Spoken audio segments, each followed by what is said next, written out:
कहें भारतवर्ष में तो एक बहुत बड़ा अर्थक्वेक आ रहा है। अच्छा, कहाँ आ रहा है? तो कितना भयानक हो सकता है मैम ये जो अर्थक्वेक आने वाला है? म्यांमार में अभी अर्थक्वेक आया था, पता है? उससे थोड़ा बड़ा। किसी बॉलीवुड स्टार के साथ भी कुछ होने वाला है क्या? 2 नाम होंगे, अमिताभ बच्चन जी, सलमान खान। और जैसे अभी पीछे इंडिया पाकिस्तान का युद्ध हुआ और अभी बहुत से युद्ध हो रहे हैं, तो क्या युद्ध आगे दोबारा होने वाला है? कुछ लोगों को लगता है कि भारत पाकिस्तान के बीच में एक युद्ध हुआ, अब खत्म हो गया, अब कुछ नहीं होगा, क्योंकि भारत जीत चुका है। भारत का भी मन नहीं भरा।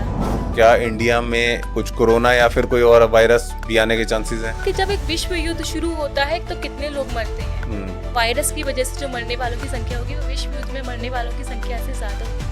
तो शेयर मार्केट का क्या हाल होगा इस टाइम पे? शेयर मार्केट के बारे में मैं काफी टाइम से बोलती आ रही हूँ। तो क्या हम माने कि ये जो कलयुग है वो खत्म हो रहा है और कल की अवतार ऑलरेडी हो चुका है? जब कल की अवतार आएंगे ना असली, उनसे पहले एक नकली भी आएगा। जो मोदी जी हैं, अभी मोदी जी पीएम है, नेक्स्ट पीएम आप किसको देख रहे हो? आपके अकॉर्डिंग नेक्स्ट पीएम कौन है? कुछ कंडीशन के चलते हुए प्रधानमंत्री का जो पद है, आपने अपने शरीर पर भगवान के टैटू बनवा लिया। अब जब आप एक वैवाहिक जीवन में हैं, जब आप एक दूसरे के पास आते हैं, तो आप शरीर के किसी भी अंग को चूमते हैं। कितना बड़ा अपराध है ये। आज के पॉडकास्ट में हमारे साथ हैं नीलकंठ ज्योतिष केंद्र से आकांक्षा जी। राधे राधे मैम। राम राम दीपक जी। राम राम, कैसे हैं आप? एकदम बढ़िया, आप बताइए। बढ़िया। तो मैम इस पॉडकास्ट की शुरुआत में ना मैंने यही पूछना चाहता हूँ कि मैंने आपकी बहुत सारी वीडियोस देखी है जिसमें आपने कुछ ऐसी प्रेडिक्शन करी है कि अर्थक्वेक आने वाला है। जी बिल्कुल। तो अब थोड़ा सा उस बारे में बताओ कि कब आने वाला है अर्थक्वेक और कहाँ पे आने वाला है और कौन से एरिया उस अर्थक्वेक की वजह से उस अर्थक्वेक में आएंगे। वैसे तो देखिए, मैंने साल के शुरुआत में प्रेडिक्शंस दिए थे कि ना सिर्फ भारतवर्ष में बल्कि विश्व भर में अलग अलग जगहों पे अर्थक्वेक आएंगे। अच्छा। पिछली साल की तुलना में इस साल बहुत ज्यादा आएंगे, मतलब उनका जो आने का पैमाना होगा बहुत बड़ा होगा। अब वो विश्व भर की बात तो ठीक है, लेकिन अगर हम कहें भारतवर्ष में तो एक बहुत बड़ा अर्थक्वेक आ रहा है। अच्छा, कहाँ आ रहा है? राजधानी दिल्ली। बिल्कुल। और कब आ रहा है ये, कब एक्सपेक्टेड है? लोगों को डराने की मंशा तो नहीं है मेरी, लेकिन फिर भी अगस्त में सावधान रहें। अच्छा। हिमालय श्रृंखला से ये उठता हुआ मुझे दिख रहा है, हिमालय श्रृंखला से उठेगा। दिल्ली में इसका बहुत बड़ा इफेक्ट होगा। अच्छा। जनहानि, धनहानि। अच्छा।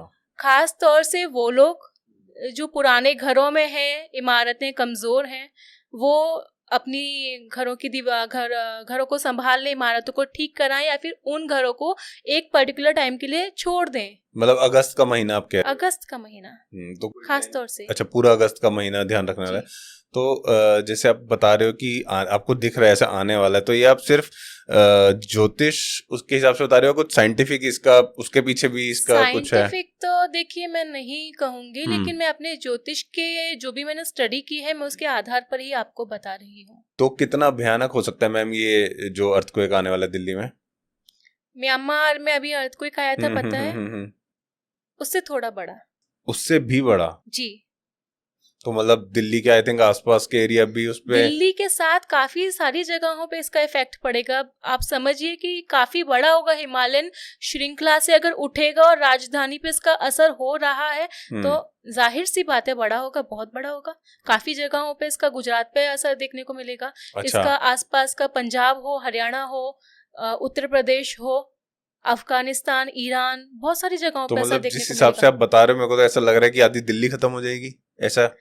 आधी दिल्ली तो खत्म नहीं होगी, लेकिन जनहानि काफी होगी, धनहानि भी काफी होगी। तो लोग अगस्त के महीने में अगर कहीं और उनका घर है या कुछ, तो उस चीज का ध्यान रख सकते हैं कि शिफ्ट हो जाए। और अगर किसी के कमजोर घर हैं तो उनको ठीक करा लें। बस जिनके घर कमजोर हैं उन्हें ध्यान देने की जरूरत है। और जैसे अभी पीछे इंडिया पाकिस्तान का युद्ध हुआ और अभी बहुत से युद्ध हो रहे हैं, तो क्या युद्ध आगे दोबारा होने वाला है? क्या भारत में युद्ध होगा? कुछ लोगों को लगता है कि भारत पाकिस्तान के बीच में एक युद्ध हुआ, अब खत्म हो गया, अब कुछ नहीं होगा, क्योंकि भारत जीत चुका है। भारत का भी मन नहीं भरा। अच्छा। और पाकिस्तान जैसा था वो वैसा ही है। वो फिर से अपनी हरकत दिखाएगा और इस बार फिर से भारत पाकिस्तान को फिर से ठोकेगा। अच्छा, तो आपने जैसे बोला कि पाकिस्तान हरकत दिखाएगा, तो क्या वहां से कुछ टेररिस्ट अटैक या ऐसा कुछ होने की कुछ ना संभावना कुछ है? तो होगा। अच्छा। अब भारत है, ऐसे ही थोड़ी ना किसी को शौक आएगा। तो जब तक ये पाकिस्तान अपनी नीच हरकत नहीं करेगा तब तक क्यों भारत एक्शन लेगा। तो इसके लिए भी रुक जाइए 1-2 महीने बस। अच्छा। अभी हम जुलाई में अभी जुलाई है, तो अभी 1-2 महीने रुक जाइए, आपको इसका असर देखने को मिलेगा। हो सकता है फिर से एक पॉज ले ले, लेकिन ये फिर से स्टार्ट होगा 2 बार डिफरेंट टाइम पे। और ये अभी रुकने के लिए स्टार्ट नहीं होगा, ये अभी स्टार्ट होने के लिए स्टार्ट होगा। मतलब आगे कुछ और बड़ा होना है, आप ये बता रहे हो? सिर्फ पाकिस्तान नहीं, पीओके पे भी नजर रखिएगा। कि मतलब इंडिया के पास आने वाला है पीओके? क्यों, अभी से लड्डू खाने हैं आपको? नहीं, मतलब आप, अगर हम अभी जुलाई एंड में बात कर रहे हैं तो आपकी वो प्रेडिक्शन तुरंत अभी तो नहीं। अच्छा, थोड़ा सा टाइम है, लेकिन आएगा। अच्छा, पीओके भारत के पास आएगा। तो इंडिया का इस साल आपको 1-2 महीने में आपको कुछ ना कुछ देखने को मिलेगा भारत और पीओके के बीच में। और जैसे मैम अभी अर्थक्वेक और वॉर की बात हो रही है, तो मैंने ऐसा भी सुना है, बहुत से एस्ट्रोलॉजर्स बोल रहे हैं कि सुनामी के बारे में भी। तो आपका क्या है कि सुनामी कहाँ आने का, क्योंकि सुना है जापान में सुनामी आने वाली है। जी बिल्कुल।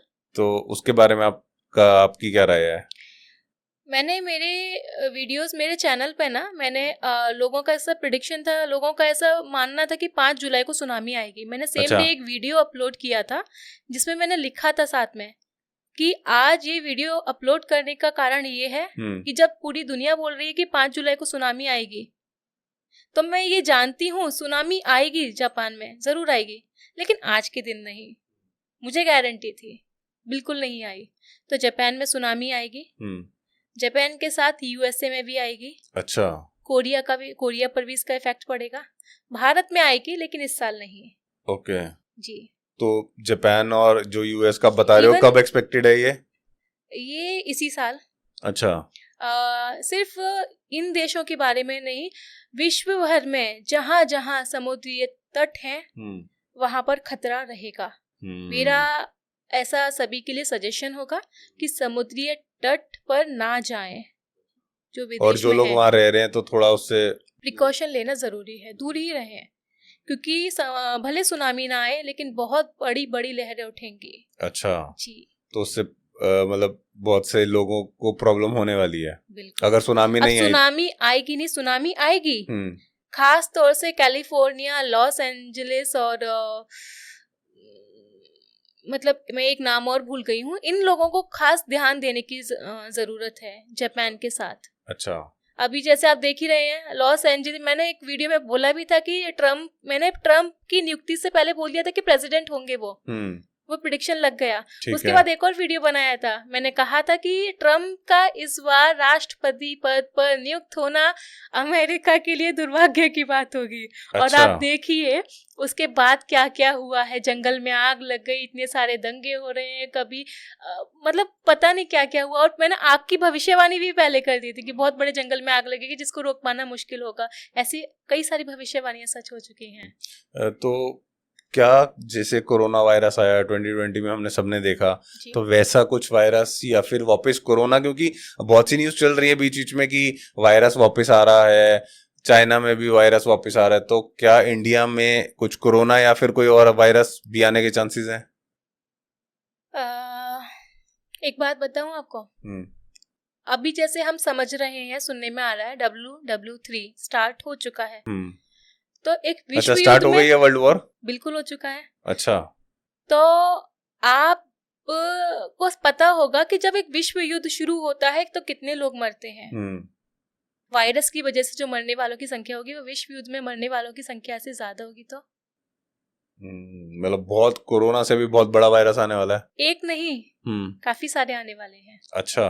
और ये उन लोगों के लिए ज्यादा डेंजर होगा जो जानवरों को बहुत प्यार से खा जाते हैं। जो लोग नॉन वेज खा रहे हैं जी, तो उनके लिए ज्यादा खतरा है। नॉन वेजिटेरियन के लिए ये डेंजर है। चाहे स्वाइन फ्लू हो, है ना, गोट से भी आएगा। अच्छा। है ना, आप चिकन खा रहे हैं उससे भी आएगा। और भी काफ़ी सारे ऐसे मल्टीपल वायरस आ रहे हैं। और जैसे मैंने अपनी वीडियो में बोलती आई हूँ कि इस बार पैंडेमिक नहीं होगा, पैंडेमिक्स होंगे। अच्छा, जी। मल्टीपल पेंडेमिक्स हो, यस।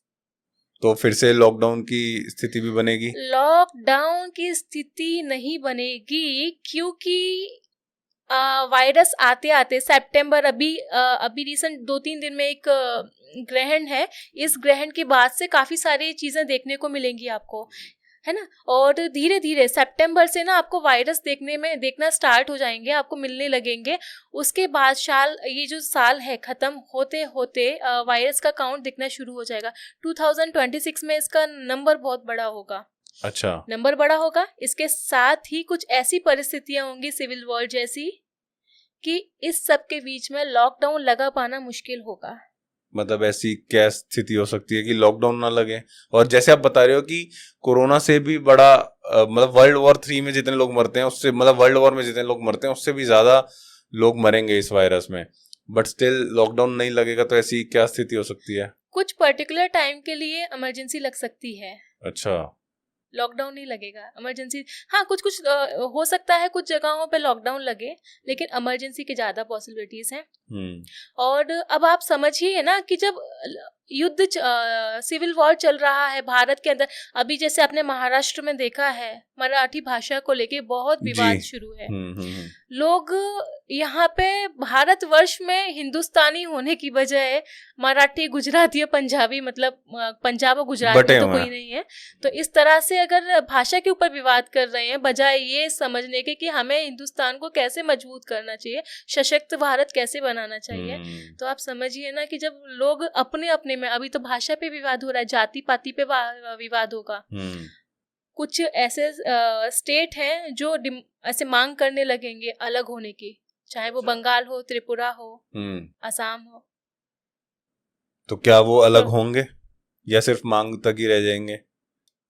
उत्पात इसके लिए बहुत बड़ा होगा, हो नहीं पाएंगे, बहुत बड़ा होगा उत्पाद। अच्छा, क्योंकि ये क्वेश्चन मैं इसलिए पूछ रहा हूँ, जैसे आपने बताया कि पीओके इंडिया में आएगा, तो मैं वो जो अखंड भारत वाली सोच है कि वो वापस अखंड भारत हो पाएगा कि नहीं हो पाएगा, आप देखेंगे बनता हुआ। और जैसे आपने बताया इतना कुछ आ रहा है कि अर्थक्वेक आ रहा है, सुनामी आ रही है, वर्ल्ड वॉर 3 आप कह रहे हो ऑलरेडी स्टार्ट हो चुकी है, बहुत सारी चीजें आ रही है, तो शेयर मार्केट का क्या हाल होगा इस टाइम पे? शेयर मार्केट के बारे में मैं काफी टाइम से बोलती आ रही हूँ, मैंने अलग अलग टाइम पे प्रेडिक्शन दी है। मैंने लास्ट टाइम जब बोला था, लोगों को अलर्ट किया था कि निकाल लीजिए मार्केट से पैसा, उसके ठीक 10 दिन बाद से शेयर मार्केट इतना गिरना स्टार्ट हुआ कि 1000 पॉइंट तक गिर गया, बहुत कम टाइम में। ठीक है, तो शेयर मार्केट के बारे में अगर आप पूछ रहे हैं तो वायरस आएगा, WW3 होगा, सुनामी हो रही है, अर्थक्वेक आ रहे हैं, इतनी सारी वर्स्ट चीजें हो रही हैं। आपको लगता है शेयर मार्केट ग्रो करेगा? नहीं करेगा, गिरेगा ही, बिल्कुल गिरेगा।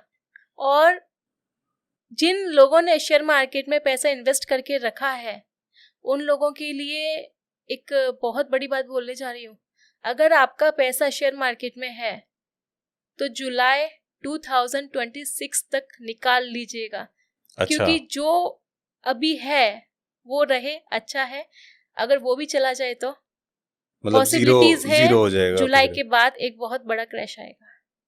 जुलाई 2026 की बात कर रहे हो आप? जी, जुलाई, मतलब अभी हम एग्जैक्टली जुलाई 2025 में बैठे तो एग्जैक्ट एक साल बाद की बात कर रहे हो। छोटे मोटे क्रैश इस साल भी आएंगे, लेकिन एक बहुत बड़ा क्रैश आएगा 26 अगस्त। और व्हाट अबाउट गोल्ड? गोल्ड के बारे में, क्योंकि गोल्ड देख रहे हैं कि रेट कहाँ से कहाँ पहुंचते जा रहा है, बहुत महंगा हो गया ना, 1 लाख। मैं तो कह रही हूँ फिर भी ले लो। अच्छा, गोल्ड ऊपर ही जाएगा जब 2 और 3 लाख रुपए हो जाएगा तो एक तरफ मेरे को आपसे यही पूछना है कि आप एक तरफ तो कह रहे हो कि शेयर मार्केट इतनी क्रैश हो सकती है कि आपने बोला कि जो लोगों के उसमें पैसे पड़े हैं उसको जीरो कर लो, और एक तरफ आप कह रहे हो कि गोल्ड बहुत ऊपर जाएगा, तो गोल्ड में इन्वेस्ट करना सही है? गोल्ड में इन्वेस्ट करना सही है। शेयर मार्केट कितना भी डाउन जाए, गोल्ड थोड़ा ऊपर नीचे होता रहेगा, लेकिन ये बहुत बढ़ेगा। अच्छा, 2027 तक ये डबल हो जाएगा।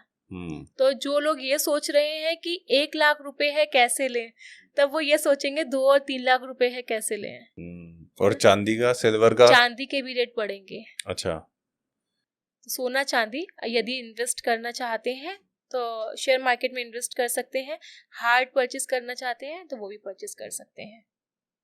और ऐसा भी जैसे अब आप ये सब बता रहे हो, तो क्या आने वाले टाइम में आप लोगों को सजेस्ट करते हो कि उनको कुछ कैश अपने पास रखना चाहिए? हाँ, कुछ ऐसी परिस्थितियां बनने जा रही हैं। मैं अभी से ये बातें एकदम साफ साफ तौर पे बताकर मैं किसी को डराना नहीं चाहती। अक्टूबर में अपने पास कैश रखना स्टार्ट कर दें, क्योंकि कुछ ऐसी परिस्थितियां बनने जा रही हैं जिसके चलते आप को अगर कुछ लेना है शॉप से तो आपको कैश लगेगा। मतलब यूपीआई और ये सब नहीं चलेगा उस टाइम पे, बैंक पर्टिकुलर टाइम के एटीएम्स? लिए, एक छोटे पर्टिकुलर टाइम के लिए नहीं चलेगा। ओके जी। तो जो ये सब मैम आप बात बता रहे हो, तो ना मेरे को ऐसा लग रहा है, क्योंकि मैंने ना कुछ पॉडकास्ट करे हैं पास्ट में, अगर आपने सुना है भविष्य मालिका के बारे में, कि जहाँ पे वो बोलते हैं कि कलयुग खत्म हो चुका है और कल की अवतार हो चुका है। उस बारे में आप क्या बताएंगे? क्योंकि जो आप ये सब साइन बता रहे हैं कि वर्ल्ड वॉर 3 हो चुकी है स्टार्ट, सुनामी आ रही है, अर्थक्वेक आ रहा है, और स्पेशली इंडिया पे सब कुछ ही आ रहा है, वायरस भी आने वाला है, तो क्या हम माने कि ये जो कलयुग है वो खत्म हो रहा है और कल की अवतार ऑलरेडी हो चुका है? उस बारे में आप कुछ। कल की अवतार, जब कल की अवतार आएंगे ना असली, उनसे पहले एक नकली भी आएगा। अच्छा। नकली भी आएगा जो ये दावा करेगा कि वही कल की अवतार है। लेकिन उसके बाद 2027-28 से पहले कल की अवतार नहीं आएंगे, सामने नहीं आएंगे। ऑलरेडी हो चुका है कल की अवतार? जी, वो तभी आएंगे जब सब कुछ आउट ऑफ कंट्रोल हो जाएगा। अब ईश्वर हैं, छोटी मोटी चीजों के लिए थोड़ी ना आएंगे। तो क्या ये कलयुग का एंड मतलब पास में ही है अब? क्या ऐसा बोला जा सकता है कि कलयुग खत्म होने वाला है? अब आप मुझे बताइए, ये तो मैं आपसे पूछूंगी, आपको क्या लगता है? हम ऐसे समाज में हैं, मैं जब रील्स देखती हूँ, मैं जब इंस्टाग्राम देख रही हूँ, न्यूज़ देख रही हूँ, उसमें मैं देख रही हूँ कि माफ कीजिएगा मेरे इन शब्दों के लिए, मैं देख रही हूँ कि एक माँ अपने 12 साल की बेटी का रेप अपने ही बॉयफ्रेंड से करवाती है। एक माँ अपने 4 बच्चों को नदी में, 4 लड़कों को नदी में फेंक देती है, छोटे छोटे बच्चों को, सिर्फ इसलिए क्योंकि उसका बॉयफ्रेंड बोलता है कि हमें साथ रहने के लिए तेरे बच्चे बीच में नहीं होने चाहिए। हम देखते हैं कि खुद एक पिता अपनी बेटी का लगातार 2-3 सालों से रेप कर रहा है। मतलब ऐसे कितने केसेस हो चुके हैं, मतलब जहाँ ममता खत्म हो चुकी हो, माँ अपने बच्चों की हत्यारी बन चुकी हो क्योंकि उसे उसके शरीर में वासना की आग है। वहाँ जब माँ और बच्चे का रिश्ता इतना बुरा हो चुका है, वहाँ आप ये पूछें कि क्या कलयुग, जी हाँ, चरम पर है अपने ये कलयुग। ये कलयुग खत्म होके ही सतयुग आएगा। और ये जो कलयुग खत्म होते होते इतने लोग मरेंगे, इतने लोग मरेंगे, इतनी ज्यादा जनहानि होगी, चाहे वो सुनामी से हो, वायरस से हो, WW3 से हो, या किसी भी कारण हो। या पूरे वर्ल्ड का बता रहे हो? पूरे विश्व का। और यूरोप का तो आप ये समझ के लीजिए कि यूरोप का तो विनाश तय है। अच्छा जी, पूरा यूरोप खत्म होने वाला है। तो जैसे आप बता रहे हो कि इतने लोग खत्म होंगे और कलयुग का एंड है, तो कितने लोग बचेंगे जो सतयुग में जाएंगे? कुछ आप ऐसा भी बता सकते हो? आंकड़ा तो मुझे नहीं पता, लेकिन बचेंगे जो अच्छे लोग हैं, बिल्कुल बचेंगे। तो कौन बचेगा? कौन है अच्छे लोग आपके अकॉर्डिंग? क्या आचरण वाले लोग अच्छे लोग हैं? जो जानबूझ के किसी को तकलीफ नहीं देते, जो किसी को परेशान नहीं करते। अब कुछ लोग हैं ना जो नॉनवेज खाते हैं और नॉनवेज खा के बोलते हैं कि नहीं, हमारा मन साफ है। वो नॉनवेज खाते हैं, पूजा कर लेते, बोलते हैं हमारा मन साफ है। मतलब जैसे अभी हम सावन का महीना चल रहा है इस समय, तो कुछ लोग ऐसे भी हैं कि सावन के महीने से स्टार्ट होने से पहले नॉनवेज खा रहे हैं, ड्रिंक कर रहे हैं, और सावन के महीने में छोड़ देंगे, और फिर जैसे ही सावन का महीना खत्म होगा फिर से वही वापस ड्रिंक और नॉनवेज। तो ये लोग, इन लोगों को ऐसा लगता है कि ये भगवान को बेवकूफ बनाते हैं, या फिर असल बात ये है ये खुद को बेवकूफ बनाते हैं। सावन के महीने में, क्योंकि वो एक पवित्र महीना है, तो अगर आप ऐसा सोचते हो, अगर इस समय काल में अगर हम खा लेंगे नॉनवेज और ड्रिंक कर लेंगे या गलत आचरण करेंगे तो भगवान हमारे ऊपर गुस्सा हो जाएंगे। बाकी टाइम पे नहीं होंगे। क्यों? बाकी टाइम पे क्या भगवान ऐसे बोलते हैं कि नहीं नहीं आप खाओ? जो शराब है या जो नॉनवेज है, ये हमारे आचरण को गंदा करता है। जो नॉनवेज है, जब आप किसी को खाते हो ना, चाहे वो चिकन हो, मटन हो, फिश हो, जब आप किसी को खा रहे होते हो ना, आप किसी के परिवार के किसी परिवारजन को खा रहे होते हो, किसी के बच्चे को, किसी की माँ को, किसी के पिता को खा रहे होते हो।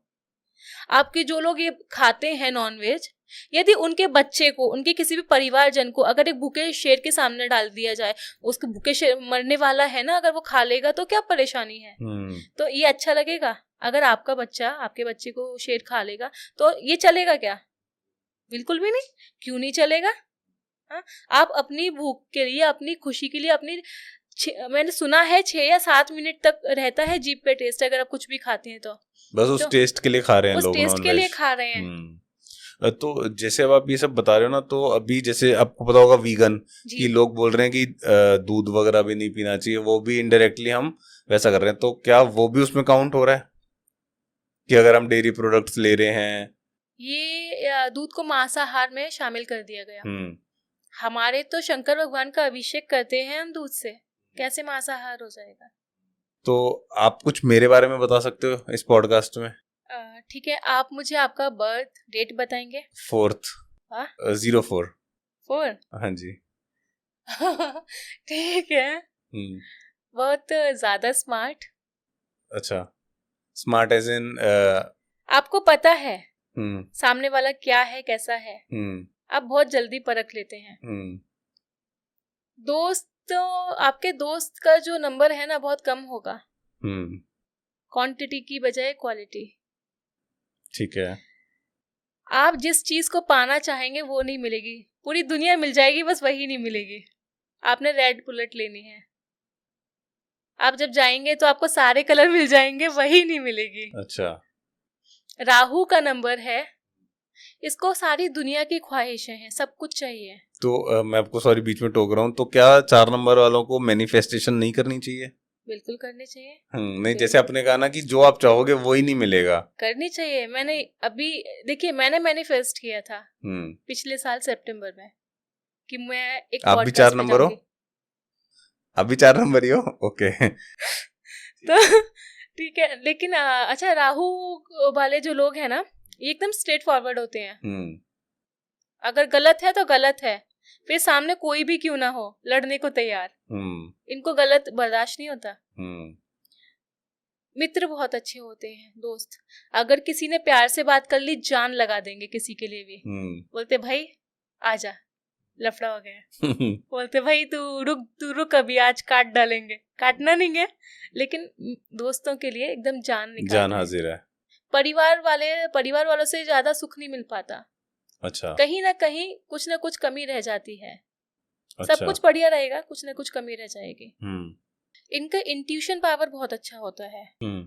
जैसे अभी हम दोनों हालांकि 4 नंबर ही हैं, अगर हम दोनों को रिप्लेस कर दिया जाए, मेरे बजाय कोई और, आपके बजाय कोई और, हमारे एक दूसरे के सामने, हम जज बहुत जल्दी कर लेंगे। आप कभी शादी में जाते होंगे और आप ऐसे बोलते होंगे, देख इसकी शादी नहीं टिकेगी। अच्छा। ऐसा नहीं, ऐसे जैसे एग्जाम्पल है ये। देख इसकी, मतलब जज करते हैं लोगों को। नहीं, जज बहुत एक्यूरेट होता है। अच्छा, आपको पता होता है, क्योंकि आप बोलते हैं ना पारखी निगाहें। यहाँ से ये निगाहें यहाँ से नहीं, यहाँ से होती हैं। तो राहु वाले लोग बहुत शार्प होते हैं। क्योंकि राहु के लोग, ये 4 नंबर वाले, एकदम स्ट्रेट फॉरवर्ड होते हैं और एकदम खुल के बात करते हैं। इनके मन में कुछ नहीं है, जो भी है सब कुछ एकदम खुल के। अब मैं एक फीमेल्स में बताना चाहूंगी, मैं भी एकदम खुल के बात करती हूँ सबसे, एकदम फ्रेंडली, ओवर फ्रेंडली हो जाती हूँ। अब इसमें होता क्या है कि जो सामने वाला इंसान है उसको ऐसा लगता है, अरे ये तो बहुत ओपन होके बात कर रही है, ये तो बहुत है। फीमेल्स के साथ ज्यादा होता है 4 नंबर, उनको ऐसा लगता है हाँ कुछ तो चक्कर है, लाइन दे रही है। लाइन नहीं देते, मतलब वो लोग यही सोचते रहते हैं कि ये इसकी तरफ से कुछ तो है, मतलब ओवर फ्रेंडली हो जाते हैं। उनको ये लगता है इसकी तरफ से कुछ तो है, और जब इनको बाद में पता चलता है तो बोलते हैं अरे इसका नेचर ही ऐसा है, हम तो बेकार की खीर पका रहे थे। ये होता है 4 नंबर वालों के। तो बस 4 नंबर वालों का मैं यही बोलूंगी कि ये पूरी दुनिया के लिए करते हैं। अगर इनको कोई प्यार करे, रिश्ता निभाए, तो ये उसके लिए जान लगा देंगे, लेकिन इनको जान लगाने वाला मिल नहीं पाता। अच्छा, तो क्या मतलब मैंने कई लोगों के मुंह से सुना है कि कलयुग का राजा राहु है, और कई लोगों के मुंह से ऐसा भी सुना है कि राहु सबसे ज्यादा स्ट्रगल राहु की उसमें ही है, मतलब जो 4 नंबर है, तो इस बारे में आपका क्या कहना है कि स्ट्रगल है लाइफ में ज्यादा या फिर राजा है? कलयुग का राजा राहु। हम्म। जब तक राहु आपको भ्रम देगा, राहु आपको फंसाएगा, अच्छा। है ना, राहु आपसे अपराध कराएगा, राहु कहेगा बैठ शराब पी, राहु अच्छा। कहेगा कि जा डाका डाका डाल, राहु कहेगा, राहु सारी गलत हरकतें करने को कहेगा। और जब तक आप गलतियां नहीं करेंगे, जब तक आप पाप नहीं करेंगे, तब तक आपको इसका क्या बोलते हैं, रिजल्ट कैसे मिलेगा? रिजल्ट से मतलब है कि आपको राहु फिर कष्ट कैसे देंगे। तो तकलीफों के लिए राहु पहले आपसे करवाएंगे।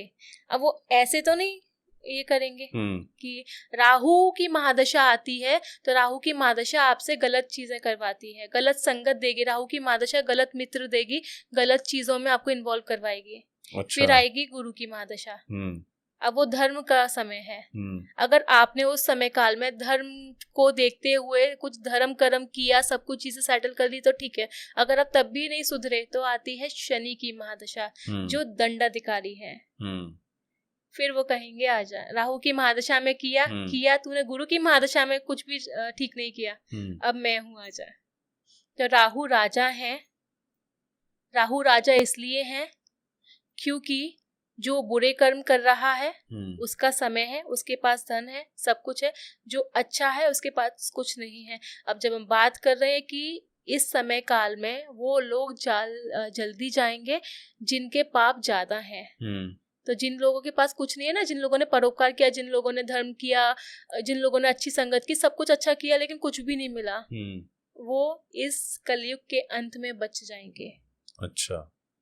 तो बड़े बड़े पैसे वाले लोग जाएंगे। पैसे वालों से मतलब जो गलत तरीके से पैसे कमा रहे हैं, से किया, पॉलिटिशियंस हो, अच्छा, चाहे कोई भी हो। और मैं जैसे भी अपने पॉलिटिशियंस की बात करी तो मैं आपकी कुछ रील्स भी देख रहा था, आप किसी बॉलीवुड स्टार के बारे में भी कुछ भविष्यवाणी कर रहे थे आई थिंक, तो उस बारे में बताओ कि आगे कुछ किसी बॉलीवुड स्टार के साथ भी कुछ होने वाला है क्या? 2 नाम लूंगी, अमिताभ बच्चन जी, सलमान खान। अच्छा जी। अमिताभ बच्चन जी के लिए उनको कुछ या तो एक्सीडेंट या फिर एक बड़ा हेल्थ इश्यू अच्छा होगा, निकल आए इससे तो बहुत अच्छी बात है। सलमान खान के लिए उनके फैंस बहुत हैं, मुझे गाली पड़ेंगी अगर मैंने बता दिया तो सलमान खान को भी काफी कुछ फेस करना पड़ेगा। ओके, इसी साल न्याय होगा। जिसको समझ में आ गया, न्याय होगा। तो क्या वापस से मतलब जेल में जाएंगे? मैंने कहा तो सलमान खान के फैन बहुत ज्यादा है, मुझे गाली पड़ेंगी इसलिए। तो ये दोनों जो आपने बताया बॉलीवुड स्टार्स के लिए इसी साल में ही होना है? हाँ। अच्छा। और जो मोदी जी हैं, अभी मोदी जी पीएम है, नेक्स्ट पीएम आप किसको देख रहे हो? आपके अकॉर्डिंग नेक्स्ट पीएम कौन है? कुछ कंडीशन के चलते हुए प्रधानमंत्री का जो पद है वो हमारे योगी जी को मिलेगा। तो जो अगले पीएम है वो योगी जी होंगे, सिर्फ और सिर्फ योगी जी। यस। अच्छा। और उनका कितना लंबे तक, मतलब कितना लंबे समय उनका कार्यकाल रहेगा एज अ पीएम? बहुत ज्यादा पॉसिबिलिटीज है कि जब WW3 खत्म होगा तो भारत में आर्मी शासन हो जाए। तो कितने, जैसे भी आपने बताया कि ऑलरेडी स्टार्ट हो चुकी है वर्ल्ड वॉर, कितने टाइम तक चलने की संभावना है? 2029-30 तक सोच रही हूँ, मतलब और 4-5 साल। हाँ, क्योंकि अभी तो स्टार्ट है, 2027 में ये बहुत ऊपर होगा। इवन जैसे मैंने बोला यूरोप का विनाश। तो क्या परमाणु हमले भी होंगे? बिल्कुल, यूरोप पर होगा। वहां पर जीवन अस्त व्यस्त हो जाएगा पूरा। तो जो भी लोग भारत देश से बाहर हैं, विदेशों में निवास कर रहे हैं, चाहे किसी भी कारण से, मेरी उन सभी के लिए मेरा सजेशन होगा कि विदेशों को छोड़कर वापस भारत आए। तो भारत सेफ है? आएंगे। अच्छा, मतलब ये जब ये सब होना स्टार्ट होगा तब आएंगे लोग वापस? आना शुरू हो चुके हैं। अभी कुछ लोगों की ख्वाहिशें बहुत बड़ी हैं तो वो नहीं छोड़ पा रहे हैं, तो वो बाद में आएंगे। और जो वो ख्वाहिशों के चलते आ ही नहीं पाया वो कभी नहीं आ पाएगा।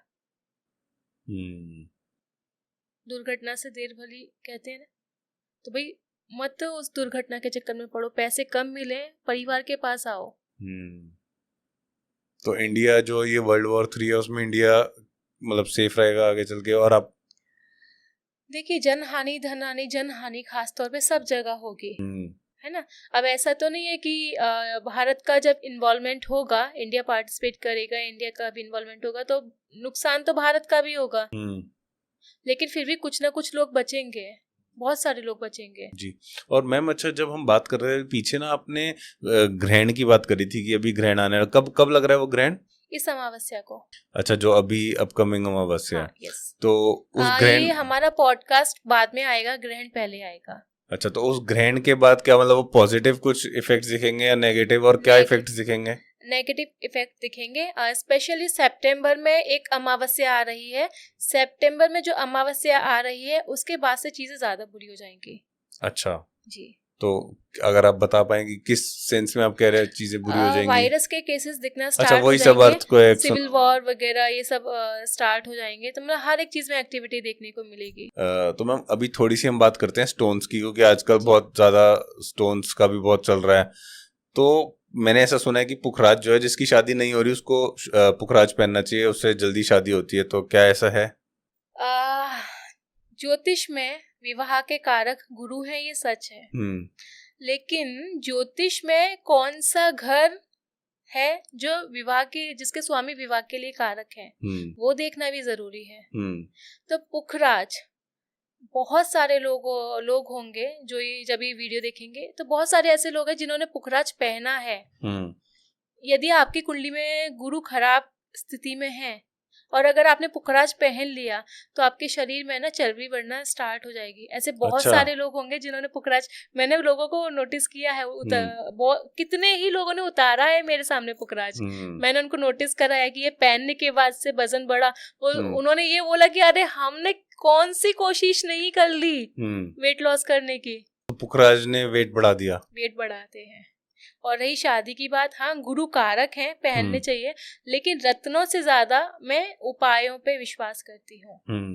हाँ, मतलब मैं जैसे देख रहा हूँ आपने कुछ ऐसे इतने स्टोन्स वगैरह नहीं पहने हैं, क्योंकि मैं जैसे कुछ और एस्ट्रोलॉजर से भी मिलता हूँ तो काफी बीड्स वगैरह और स्टोन्स वगैरह पहने होते हैं। तो आप बिलीव नहीं करते स्टोन्स में क्या? स्टोन्स की देखिए, हर एक स्टोन की एक पर्टिकुलर एज होती है ना, वो एक पर्टिकुलर एज तक ही इफेक्ट देते हैं। जैसे मैंने एक 50-60-70 हजार का मैंने पुखराज पहन लिया, उसकी अपनी एक सर्टेन एज है। उस एज के बाद वो सिर्फ पत्थर है, लेकिन जो मैं उपाय करती हूँ वो उपाय मुझे लाइफ टाइम रिजल्ट देंगे अगर मैं उन्हें लाइफ टाइम करूंगी तो बजाय स्टोन के उपाय पे फोकस। और देखिए स्टोन का कैसा है, ये तो बिजनेस हो गया आजकल मार्केट में, काम करते हैं। और लोगों का भी ऐसा है ना कि आलस इतना है कि नहीं करना चाहते उपाय, इसलिए उनको स्टोन चाहिए। बस अंगूठी पहन ली तो नहीं, रिजल्ट देते हैं, डेफिनेटली स्टोन रिजल्ट देते हैं, लेकिन उपाय बहुत ज्यादा बेहतरीन होते हैं।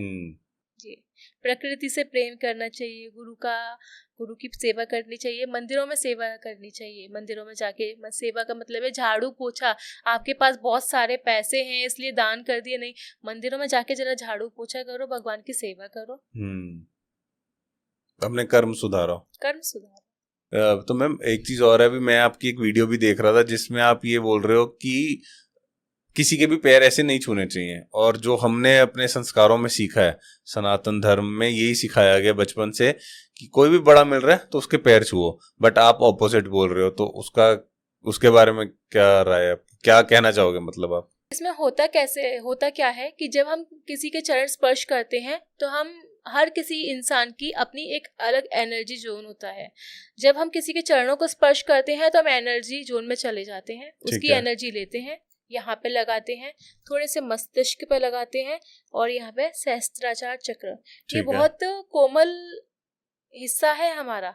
अच्छा। आपने देखा होगा कि हम जब मंदिरों में जाते हैं तो सर पे यहाँ पे एक कपड़ा होता है जिसको हम पदर बोलते हैं, कभी कोई कुछ लगाता है कोई, तो वो जो मंदिर की जो ऊर्जा है वो सीधे टच ना हो जाए, इसलिए हम कपड़ा एक सर पे रखते हैं। अच्छा। तो किसी की भी एनर्जी जब ले रहे हैं तो लेना अच्छी बात है, पहले के संस्कार जो थे वो लोग भी तो अच्छे थे, तो आज के लोग आजकल मतलब लोगों के पैर ना छुए, किसी के भी छुओ, उनके छुओ जो सच में अच्छे हैं। अब सच में अच्छे कौन है ये तो हमको पता नहीं है, लेकिन लोगों का आचरण क्या है वो तो आपको पता है। हम्म, महात्मा भी ना उन महात्माओं के छुओ जिनको छूने का आपका मन करे, हम्म, क्योंकि आजकल तो हिंदू धर्म के नाम पर बहुत सारे महात्माओं ने धर्म को बिगाड़ रखा है। हम्म, तो चरण स्पर्श कीजिए, लेकिन उनके जिनका आचरण अनुकरण करने योग्य हो। किसी के भी पैर नहीं छूने चाहिए, वरना आप किसी जाने अनजाने किसी की गलत एनर्जी लेके अपने शरीर में डाल लेंगे और आप भी उसी विचारधारा में घुल मिल जाएंगे, चाहे वो अच्छी हो या बुरी हो।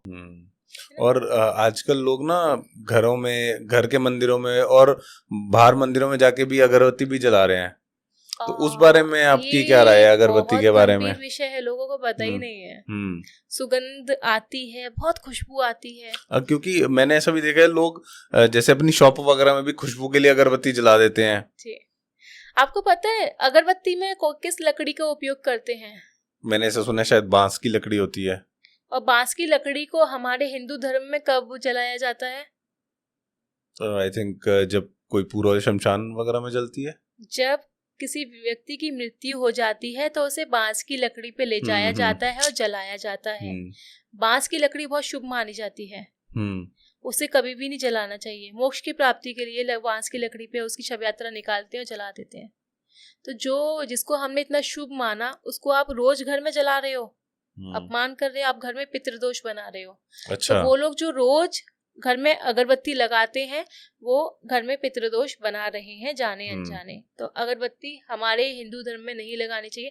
हाँ, अगर किसी और लकड़ी से बनी हुई है, अगर आप जानते हैं कि हाँ इसमें बांस की लकड़ी नहीं है, कंफर्म है, तो लगा सकते हैं। क्योंकि आजकल ऐसी अगरबत्ती भी आ गई है। धूप होती है, धूप लगाइए अपने घर में, रोज धूप कीजिए ना, धूप बत्ती नहीं, सिर्फ धूप कीजिए। गाय का उपला लीजिए, उस पे बताशा, लौंग, घी और थोड़ा सा सुगंधित धूप होती है वो लगाइए। बहुत अच्छी बात है। हाँ, भीमसेनी का बहुत अच्छी बात है, वो बहुत अच्छा पॉजिटिव एनर्जी आएगी। लेकिन जिस अगरबत्ती को हम खुशबू और भगवान को खुश करने के लिए लगा देते हैं ना, हम जाने अनजाने अपने घर में पितृदोष का निर्माण कर लेते हैं। इसके साथ ही कुछ लोग ऐसे भी हैं जो घर के दरवाजों पे गणेश जी का फोटो लगा देते हैं। हाँ, बहुत सारे घरों में देखा है, मतलब मैंने भी, कि जब हम एंटर कर रहे हैं तो बाहर ही गणेश जी की फोटो ऊपर लगी हुई है, तो वो गलत है। पितृदोष बनाता है वो भी। अच्छा, आपके घर के दरबार है क्या गणेश जी? आप घर की पॉजिटिव एनर्जी के लिए स्वास्तिक का चिन्ह बनाइए, लगाइए, ओम लगाइए, लेकिन गणेश जी नहीं, वो आपके घर के दरबार नहीं है। उनका सही स्थान मंदिर में ही है, घर के मंदिर में ही जी। और जैसे लोगों के, मतलब कुछ लोगों के घर में मैंने ऐसा भी देखा है कि एक पर्टिकुलर स्थान है जहाँ पे मंदिर बनाया हुआ है, बट अलग अलग रूम्स में भी भगवान के चित्रपट लगे हुए हैं, बेडरूम में या और लिविंग रूम में, तो क्या वो भी गलत है? ईश्वर जो है वो फैशन का सब्जेक्ट नहीं है, वो आस्था का विषय है। तो भगवान पूजनीय है, तो भगवान की सिर्फ पूजा होनी चाहिए और वो पूजा घर में ही होनी चाहिए सिर्फ। मेरा ऐसा मानना है। जगह जगह चित्रपट नहीं लगने चाहिए। और एक चीज मेरे को और पूछनी थी आपसे कि अगर किसी को बहुत जल्दी नजर लग जाती है, कि ऐसा देखा गया छोटे बच्चों को, इवन बड़े लोगों को भी बहुत जल्दी नजर लगती है, कुछ पर्टिकुलर लोगों को, तो उनके लिए आप कुछ उपाय अगर बताना चाहो कि कैसे? आज के समय काल को देखते हुए सबसे पहले तो मैं सबको एक हिदायत देना चाहूंगी, किसी के घर का भी, किसी का दिया हुआ भी कुछ भी नहीं खाना चाहिए। अच्छा। आजकल किसी का भी अपना लो, अपना खाओ, ना किसी को दो ना किसी का लो। अब नजर लग जाती है अगर किसी को, तो ऐसे कंडीशन में आप एक नारियल लें ना, जिसको नजर लगी है उसके सर के ऊपर से, मतलब उसको जो हम उतारते हैं ना, नजर उतारे 7 बार और उसको चौराहे पे छोड़। तो मैं आपको सॉरी बीच में टोक रहा हूँ, जो आपने बोला नारियल लें और सर के ऊपर से 7 बार घुमाएं, तो वो कैसे क्लॉकवाइज घूमता है या किस दिशा में घुमाया जाता है वो? हम जब उसको घुमाएंगे तो हम, जब सामने वाला खड़ा है, इसको हम समझा देती हूँ, हमारे सीधे हाथ से हमको उसके सीधे पैर पे टच करना है, ठीक है, फिर सर के ऊपर से घुमाना है, फिर वापस नीचे लेकर आएंगे। ये एक राउंड हो गया। फिर वापस एक बार उसके, ये आपका पैर कौन सा है? सीधा है? ये मेरा सीधा पैर है। वापस सीधे पैर से लेके जाएंगे, फिर घुमाएंगे, फिर नीचे लेकर आ जाएंगे। ऐसे हम 7 टाइम करेंगे। तो राइट टू लेफ्ट जिसकी आप नजर उतार रहे हैं, ओके, 7 टाइम्स करेंगे। और ये आप नदी किनारे भी छोड़ के आ सकते हैं, क्योंकि सीसीटीवी कैमरा इतना ज्यादा है ना कि अगर आपने चौराहे पे रखा तो फेमस हो जाना आपका। कंफर्म है कि कोई टोटका कर रहे हो। और जैसे अभी जैसे आपने बोला कि नदी किनारे, बट अगर हम कहीं ऐसी जगह पे हैं कि आसपास नदी नहीं है, तो कुछ नारियल के अलावा भी या नारियल अवेलेबल नहीं है उस टाइम हाँ, पे, तो उस कंडीशन में आप नमक ले सकते हैं मुट्ठी भर, ठीक है, नजर उतार सकते हैं सेम 7 टाइम, उसको गटर में फेंक सकते हैं, नमक को वहीं पे हाथ धो दें और आ जाएं, ये आप कर सकते हैं। और जैसे अभी आपने बताया ना कि नमक और नारियल, तो क्या जैसे कि किसी को फॉर एग्जांपल अपने घर का ऑरा अच्छा करना है, तो क्या घर में रात को सोने से रात पहले अपने घर में किचन में या कहीं पे कपूर जला लें, ऐसा भी, कपूर और उसमें लौंग, ऐसा भी कर सकते हैं? हमको हर मंगलवार और हर शनिवार को रात के समय जब सब सो जाएं, तब भीमसेनी कपूर 2 लौंग जलाकर अपने पूरे घर में दिखाना चाहिए, ठीक है। और जब आप घर में जला रहे हैं तो ये कहें बार बार कि यदि मेरे घर में कोई भी रुका है, किसी भी तरह की कोई नेगेटिव एनर्जी है, तो वो यहाँ से चला जाए। ये हर मंगलवार और शनिवार को कीजिए, इससे पॉजिटिव एनर्जी आती है। इसके साथ ही घर का वास्तु भी सही होना जरूरी है। तो क्या मतलब जैसे आप कह रहे हो कि वास्तु भी सही होना जरूरी है, तो क्या ये करने से वास्तु ठीक हो जाता है, या इससे वास्तु तो ठीक नहीं होता, लेकिन घर में जो नेगेटिविटी है वो काफी हद तक कम हो जाती है। अच्छा जी। मैम, एक चीज और देखी गई है, इवन ना मेरे भी आजकल मन में आ रहा है ऐसा कि टैटू का शौक है बहुत ज्यादा लोगों को, और पिछले 1-2 दिनों से मैं भी सोच रहा हूँ कि कुछ टैटू करवाऊं। तो क्या टैटू मतलब एज अ एस्ट्रोलॉजर आप सजेस्ट करते हो कि टैटू करवाना चाहिए कि नहीं, और कोई पर्टिकुलर टैटू, कि जैसे आजकल देखे लोग शिव भगवान के बहुत ज्यादा टैटू करवा रहे हैं, भगवान के भी टैटू, और केदारनाथ मंदिर बनवा रहे हैं, तो क्या टैटू करवाना ठीक है या नहीं, और क्या कुछ भगवान के या कोई पर्टिकुलर टैटू अगर आप बताएं? सबसे पहले तो मैं आपको धन्यवाद करना चाहूंगी कि आपने ये सवाल किया। जैसे अभी मैंने पहले भी बोला था कि भगवान भक्ति का विषय है, फैशन का नहीं है। मैं उदाहरण के तौर पे कहूंगी कि ज्यादातर लोग जब टैटू बनवाते हैं तो सीधे हाथ पे बनवाते हैं। आप शौच क्रिया के लिए जाते हैं, उस हाथ का उपयोग करते हैं। आपने अपने शरीर पर भगवान के टैटू बनवा लिए, आपने किसी भी भगवान को बनवा लिया, बहुत सारे लोग हैं, मैंने देखा है यहाँ पे हनुमान जी बनवा लिए, या शंकर भगवान बनवा लिए, कोई और ओम नमः शिवाय, हर हर महादेव, कुछ और भी, केदारनाथ मंदिर भी बनवा लिया, कुछ भी है ना, धार्मिक कोई भी, कुछ लोग ओम बना लेते हैं, स्वास्तिक, धार्मिक कोई भी एक चिन्ह, चाहे वो ईश्वर को मंदिर का हो या अन्य। अब जब आप एक वैवाहिक जीवन में है ना, तो आप जब एक दूसरे के पास आते हैं तो आप शरीर के किसी भी अंग को चूमते हैं।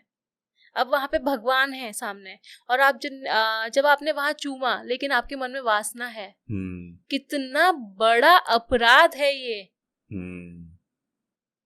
तो आपने क्या किया, आपको क्योंकि शंकर भगवान से बहुत प्रेम था, इसलिए आपने अपने सीने पे शंकर भगवान का टैटू बनवाया अपनी भक्ति दिखाने के लिए। लेकिन हुआ क्या, आप कितना गंदा काम कर रहे हो। लोगों को पता ही नहीं है, फैशन के चक्कर में ना लोग इतने पागल हुए जा रहे हैं कि आस्था भक्ति हिंदू धर्म का हिंदुओं ने ही मजाक बना के हिंदू धर्म का पतन करने के लिए किसी और धर्म को बीच में आने की जरूरत ही नहीं है। हिंदू धर्म का पतन करने के लिए हम हिंदू ही काफी हैं। बहुत बहुत बड़ी बात आपने बोली है। क्योंकि मैं हठ धर्मी हूँ, हिंदू हूँ, मैं प्रभु श्री राम की भक्त हूँ, माँ जानकी की भक्त हूँ, हनुमान जी की भक्त हूँ, सनातन मेरे अंदर है। तो मैं कोशिश करती हूँ कि हर किसी को हिंदू धर्म का महत्व बताने की कोशिश करूँ। हमारे पूर्वजों ने क्या नहीं किया हिंदू धर्म के लिए, और हम क्या कर रहे हैं। मैम, एक चीज और, जैसे अभी आप ना जब मेरे बारे में आप बता रहे थे तो आपने बताया राहु की दशा, फिर गुरु शनि की दशा, तो ऐसे किसी को कैसे पता लगे जिसको बहुत ज्यादा ज्ञान नहीं है, उसको कैसे पता लगे कि किस पर्टिकुलर इंसान के लिए कौन सा पर्टिकुलर प्लेनेट अच्छा है और कौन सा प्लेनेट अच्छा नहीं है? सबसे पहले हम बात करेंगे सूर्य के बारे में। ठीक है। सूर्य प्रतिष्ठा देते हैं, मान सम्मान देते हैं। यदि कोई व्यक्ति समाज से बहुत अच्छे तौर पे जुड़ा है, यानी उसका सूर्य अच्छा है। यदि समाज से कटा हुआ है, समाज में उसकी कोई स्थिति अच्छी नहीं है, तो सूर्य खराब है। ठीक है। पिता के साथ संबंध अच्छे हैं तो सूर्य अच्छा है, पिता के साथ संबंध खराब तो सूर्य खराब। चंद्रमा तो मैं सॉरी आपको बीच में रोक रहा हूँ, जैसे अब आपने बताया कि सूर्य अच्छा है या खराब है, तो आप अगर ये भी बता सकें उसकी कोई रेमेडी की, अगर किसी का सूर्य खराब है तो वो उसको किस तरीके से अच्छा कर सकता है? सूर्य अच्छा करने के लिए एक तो सबसे पहले सुबह जल्दी उठिए, सूर्य उगने से पहले उठिए और उगते हुए सूर्य को तांबे के लोटे से जल दें। अच्छा, मैं एक चीज और बताना चाहूंगी, बहुत अच्छी आपने रेमेडी के बारे में पूछा। जब हम सूर्य भगवान को, बहुत सारे लोग जल देते हैं, अभी तो फ्लैट सिस्टम हो गया है, लोग फ्लैट में रहते हैं, घर कम हो गए हैं, तो लोग क्या करते हैं, बालकनी में खड़े होकर सूर्य भगवान को जल दे देते हैं। अब होता क्या है, वो जल बह के नाली में चला जाता है। तो जब हम सूर्य भगवान को जल देते हैं ना, तो वो जल उनके सम्मान में है, तो नाली में नहीं जाना चाहिए। जब लोग सूर्य भगवान को जल दे रहे हैं तो जल देते समय तो तांबे के लोटे से दें, उसमें कुमकुम या फिर गुड़ या हल्दी गुरु को रिपेयर करने के लिए होता है, लेकिन आप गुड़ या फिर थोड़ी सी कुमकुम मिला सकते हैं। और जब सूर्य भगवान को जल दें तो पहले तो जल आपके सर के ऊपर से होना चाहिए, उसकी जो धार है आपके फेस के बीच में से होनी चाहिए। ओके। है ना, ये हुआ पॉइंट। अब जब जल आप दे रहे हैं तो वो किसी पेड़ को नीचे रखिए जिसमें आप वो जल जा सके, नाली में न जाए, इसका खास ध्यान रखें। एक ये उपाय, और गायत्री मंत्र का जाप, मन में गायत्री मंत्र जब सूर्य को जल दे रहे हैं ना, जाप करते समय थोड़े से वाइब्रेशन होने चाहिए। किसी भी मंत्र का जाप करते समय हमें कंठ से जाप करना चाहिए। उससे जो तरंगें उत्पन्न होती है ना, वो हमारे शरीर में बहुत पॉजिटिव काम करती है। तो ये उपाय है, और इससे भी एक बहुत बेहतरीन उपाय है जो आपने साथ करना चाहिए, आपके पिता की सेवा। रोज रात को 10-15 मिनट बैठ के पैर दबा दो, क्या हो जाएगा। बिल्कुल। और फिर अब आप चंद्रमा के बारे में बता रहे थे। चंद्रमा, यदि माँ के साथ संबंध अच्छा है तो चंद्रमा अच्छा है। ठीक है। माँ के साथ संबंध खराब तो चंद्रमा खराब। जिसका चंद्रमा खराब होगा ना, आप देखिएगा, अगर आपके नॉलेज में, किसी को बार बार हाथ धोने की आदत होती है। अच्छा, चंद्रमा खराब है। ओके। आप घर में लॉक लगाया, गए, वापस आए, आपने वापस चेक किया, इसका अच्छा, मतलब कि कई बार होता है, चेक कर रहे हैं, इसका मतलब आपका चंद्रमा खराब है, आपको विश्वास नहीं है। अच्छा। जिसका चंद्रमा अच्छा होगा ना, कॉन्फिडेंट बहुत होगा, खुश रहेगा। जिसका चंद्रमा खराब है वो अंदर से कुंठित रहेगा, मन खराब रहेगा उसका। तो चंद्रमा को ठीक करने की क्या रेमेडी है? जैसे सूर्य भगवान को जल देते हैं ना, सूर्य भगवान को जल देने के बारे में आपने सुना होगा, चंद्र को जल देने के बारे में नहीं सुना होगा। बिल्कुल। तो चंद्रमा को भी जल देना शुरू करें। अच्छा। अमावस को ना दें, चंद्रमा को जल देना शुरू करें। अगर खराब है तो यस, रात को मतलब छत पे या बालकनी से कैसे भी नहीं, सेम प्रोसेस नहीं। तो जैसे जब सूर्य उदय होता है तो उस समय पे जल दिया जाता है। तो चंद्रमा, मेरा रात को पूछने का रीजन यही था कि चंद्रमा जब पूरा तो रात को दिखता है, बट थोड़ा सा जब दिन ढलने लगता है तो चंद्रमा आ जाता है उस समय। तो किस समय क्या राइट टाइम है? सूर्य जाने के बाद ही जल दें, जब पूरा अंधेरा हो चुका है तभी जल दें। इसके साथ ही एक और पॉइंट मैं बोलना चाहूंगी कि पूर्णिमा की रात को चंद्रमा की रोशनी में जरूर बैठें। सिर्फ पूर्णिमा की रात को ही नहीं, शुक्ल पक्ष की पंचमी तिथि से कृष्ण पक्ष की दशमी तिथि तक चंद्रमा की रोशनी में जरूर बैठा करें। और जब चंद्रमा की रोशनी में बैठे तो अपने फोन पर स्क्रॉलिंग नहीं करना है, चंद्रमा को देखें, शांत होकर बैठें, कुछ गाने गुनगुनाएं। ये चंद्रमा को ठीक करने का बहुत बेहतरीन उपाय है, जो आई थिंक हम लोग अपने बचपन में करते थे, बट जो अभी की जनरेशन है वही सब भूल चुकी है। वो एसी रूम में ही बैठी है और जो आपने बोला कि फोन स्क्रॉल कर रही है सिर्फ। ये चंद्रमा के लिए बहुत बेहतरीन उपाय है। ठीक है। और नेक्स्ट प्लेनेट मंगल। शक्तिहीन, शरीर में शक्ति नहीं है, ताकत से कमजोरी फील हो रही है, मंगल खराब है। अच्छा। चिड़चिड़ापन बहुत हो रहा है, मंगल खराब है। पसीना बहुत आ रहा है, मंगल खराब है। और किसका मंगल अच्छा है, मतलब कैसे पता लगेगा वो चीज? जिसमें एनर्जी बहुत ज्यादा है उसका मंगल अच्छा है। जो वर्कआउट करने के लिए जिम में जाते हैं ना, रेगुलर हैं जो, उनका मंगल अच्छा है।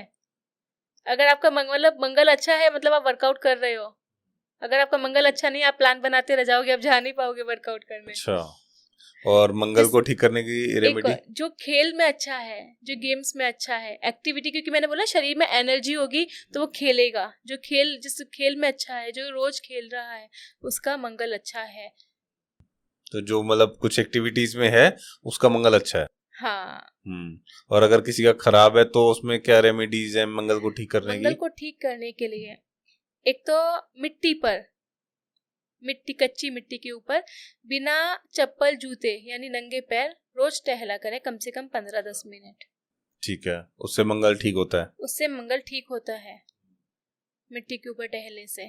ओके। इसके बाद दूसरा मैं कहूँगी थोड़ा सा वर्कआउट स्टार्ट करें। जिम नहीं जाना है, मैं ये नहीं बोल रही हूँ आपको कि जिम ही जाना है, घर पे कीजिए। घर पे रोज 15-20 मिनट वर्कआउट कीजिए, चाहे कैसे भी करें। आप एक्सरसाइज कीजिए, आपने वेट लिफ्टिंग नहीं करना है।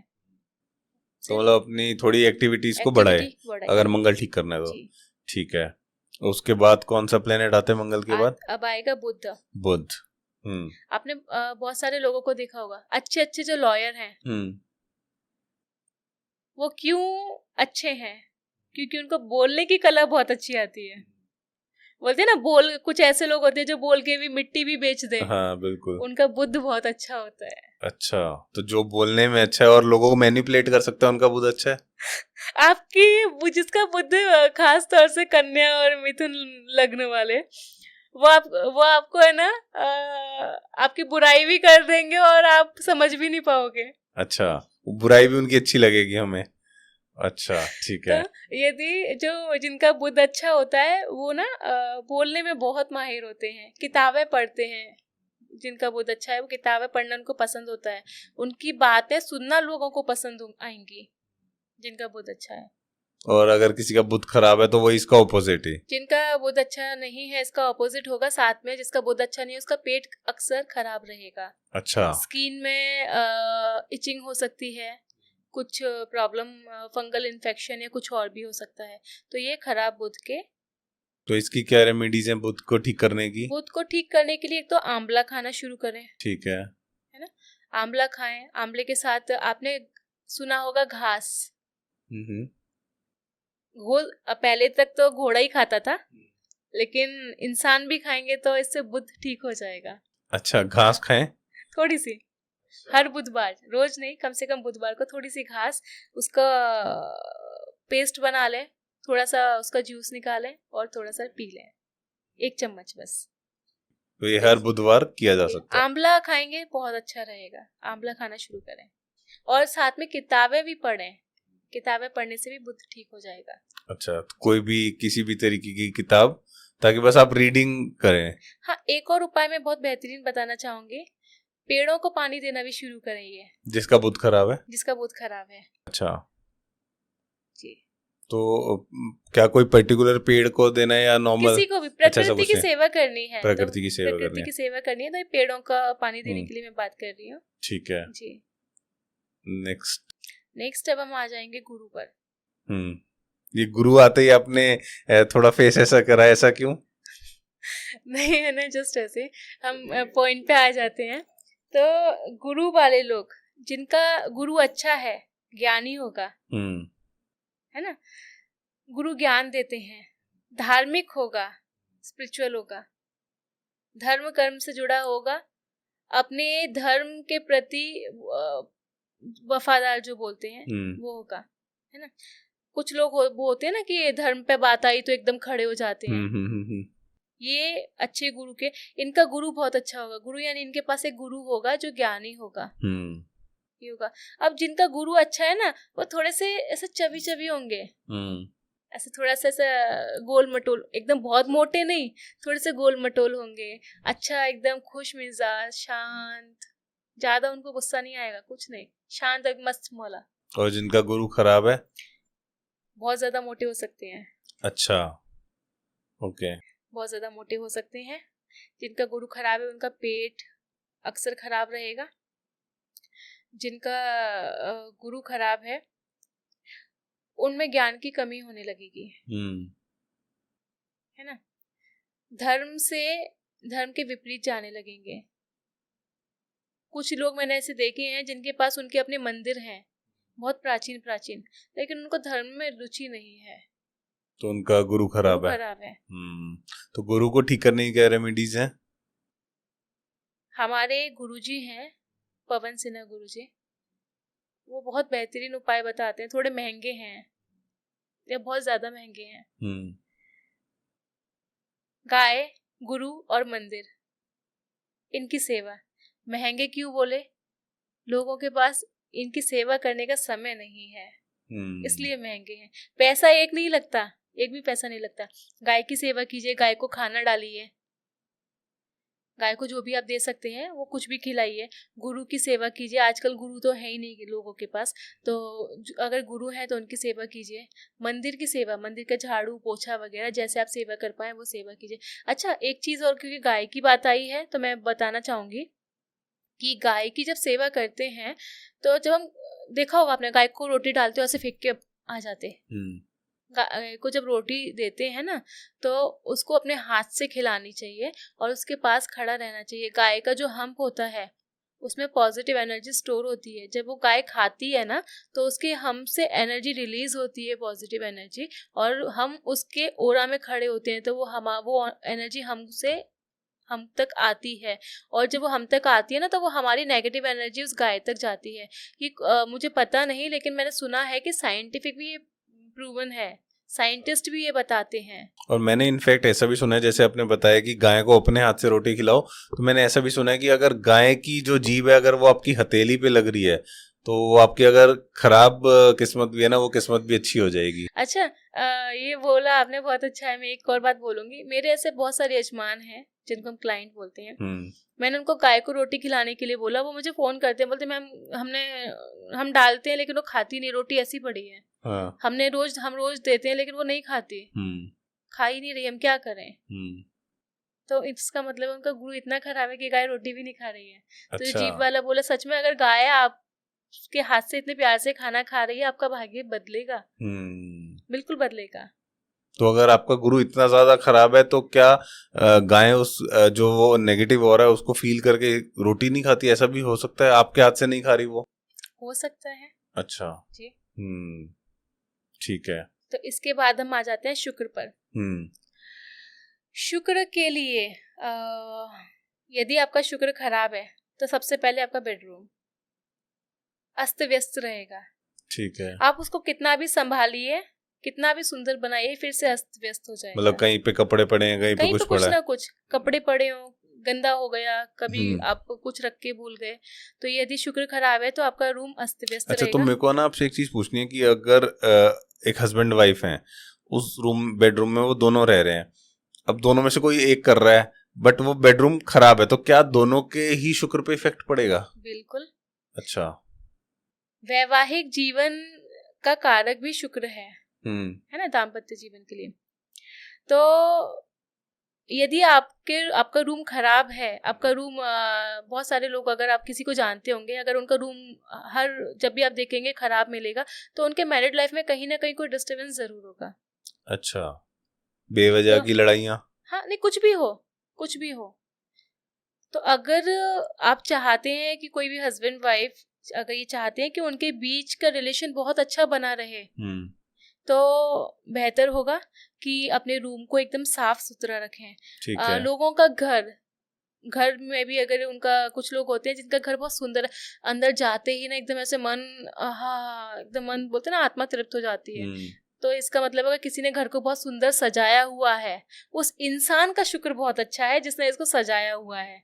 और कुछ लोग होते हैं जिनके पास घर तो बहुत सुंदर है लेकिन सजा नहीं पाते, उनका शुक्र खराब है कि वो चाहते हुए भी सजा नहीं पा रहे, फैला रहता है हमेशा। हाँ, नहीं, फैला रहता है वो ठीक है। कुछ लोग होते हैं बहुत सुंदर घर है लेकिन सजा नहीं पा रहे, बस नॉर्मल है, एवरेज है, तो इसका मतलब है कि उनका शुक्र अच्छे रिजल्ट नहीं दे रहा है। तो उसके लिए क्या रेमेडीज हैं कि शुक्र को अच्छा करने के लिए?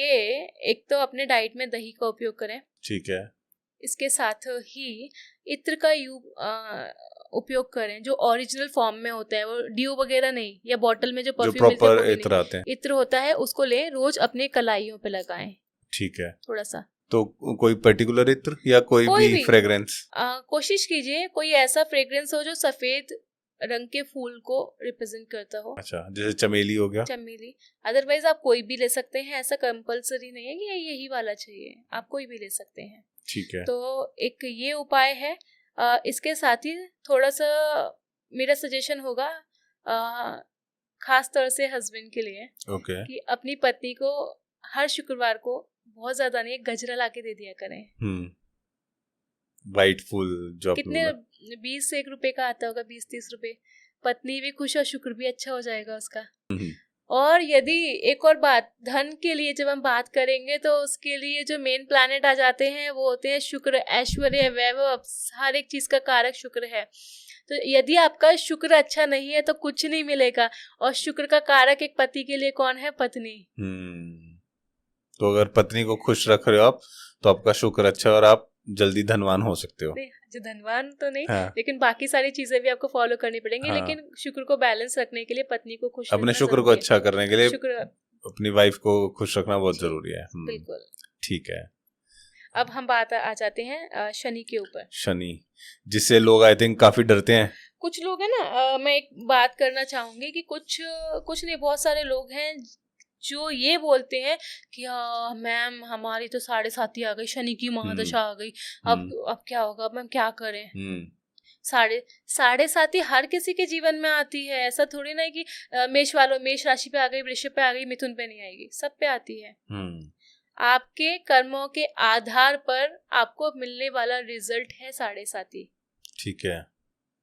7.5 वो समय काल है जो राजा को रंक और रंक को राजा बना सकता है। अच्छा, तो 7.5 अच्छी भी है बट वो लोगों ने वैसा बना दिया है। तो शनि कौन है? दंडाधिकारी है। तो दंड वो किसको देंगे? जैसे आई थिंक आपके कर्म होंगे उसके हिसाब से।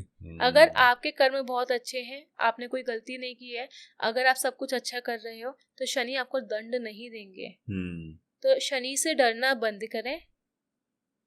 तो शनि किसका अच्छा है, किसका बुरा है? अगर जैसे आप देखेंगे कुछ लोगों का ना एक डोमिनेटिंग नेचर होता है बहुत ज्यादा। तो जो शनि जब ज्यादा प्रभावी हो जाते हैं तो इंसान का डोमिनेटिंग नेचर हो जाता है। वो इंसान को है ना ऐसे बात करेगा कि उसका मन टूटेगा ही टूटेगा। अच्छा। डोमिनेटिंग नेचर के चलते कहीं ना कहीं शनि अगर खराब है तो इंसान आलसी भी हो जाएगा। और शनि एक ऐसे प्लैनेट है जो है ना अच्छे भी हो तो भी इंसान को जब चीजें देते हैं ना तो तब देते हैं जब इंसान की वो पाने की इच्छा ही खत्म हो जाए। अच्छा। स्लो मूविंग, सबसे स्लो मूविंग प्लैनेट है शनि।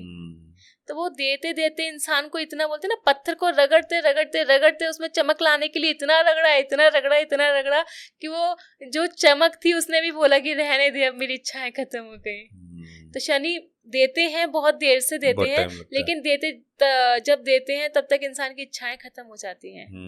अदरवाइज शनि बुरे प्लैनेट नहीं है। तो शनि अगर किसी का खराब है तो उसके लिए क्या रेमेडीज हैं?